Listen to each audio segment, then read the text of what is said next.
Hello. তো এখন এটা ফাইনাল কমপ্লিশনের দিকে, ঠিক আছে? তো যেরকম তোমাদের বললাম কি রেসিপিটা তোমাদের বলবো কী করে, একটা আমি বের করে রেখে দিয়েছি দেখো, আর বাকি তিনটে এদিকে হচ্ছে, ঠিক আছে? আর এদিকে বসানো হয়েছে যেটা ভাপে করা হচ্ছে, তো দু রকমের করছি। একটা ভাপে, এটা ভাপে, আর এটা তোমার যেটা ওই করবো, ভেজে করবো, ঠিক আছে? তো কিছুই না, সব থেকে আগে একটা মশলা রেডি করতে হবে। সেই মশলাটা কি করে রেডি করবে? পোস্ত আর সরষে দুটোটা ভিজিয়ে রাখো, ঠিক আছে? ওটা বেটে ফেলো। তাতে আমি নিয়েছিলাম 6টা কাঁচা লঙ্কা, ঠিক আছে? তাতে একদম কম পরিমাণে আদা, আর 6টা তোমার ওই কী বলে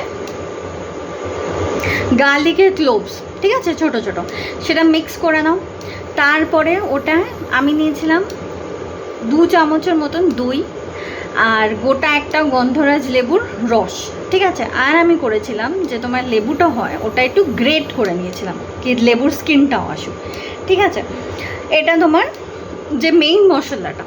তারপরে এটা তোমার মাছে লাগিয়ে 15 থেকে 20 মিনিট রেখে দাও সাইডে, কাইন্ড অফ ম্যারিনেট হতে, ঠিক আছে? তারপরে কি করো, তারপরে জাস্ট পাতাগুলো তোমার কলা পাতা তা ভালো করে ধুয়ে নাও, পরিষ্কার করে নাও, আর গ্যাসে একটু আলট পালট করে নাও, তাতে একটু কালার চেঞ্জ হবে, ঠিক আছে? ওটা করা দরকার, বিকজ না তো একদম র পাতা নেবা তো তুমি ওই করতে পারবে না, কি বলে, মানে মাছটা রেখে বাঁধা যাবে না, ঠিক আছে? তো তোমার এদিকে পাতা রেডি হয়ে গেল, তারপরে ব্যাস পাতাতে, আচ্ছা আর একটা কথা, মশলাতে কিন্তু সরষের তেলও লাগবে, ঠিক আছে? ভালো অ্যামাউন্টে সরষের তেলও চাই। তারপরে হ্যাঁ, তারপরে পাতাটায় সরষের তেল লাগাও সুন্দর করে, আমি ব্রাশ থেকে লাগিয়ে নিয়েছিলাম। নেক্সট টাইম যখন ভিডিও বানাবো পাক্কা দেখাবো পুরো স্টেপস। তারপরে মাছটা রাখো, ব্যাস। তারপর আমার ভাই আর মা হেল্প করলো, এই যে যে তোমরা দেখছো এদিকে এই কী বলে থ্রেডগুলো, সেটা লাগানোর জন্য তোমরা চাইলে টুথপিকও ইউজ করতে পারো, ব্যাস। তারপরে আমি কি করেছিলাম, সাথে একটা কাঁচা লঙ্কাও দিতে হবে, আর যেহেতু আমার গার্লিক পছন্দ তো গার্লিক যে ক্লোভসও দিয়ে দিয়েছিলাম, ঠিক আছে?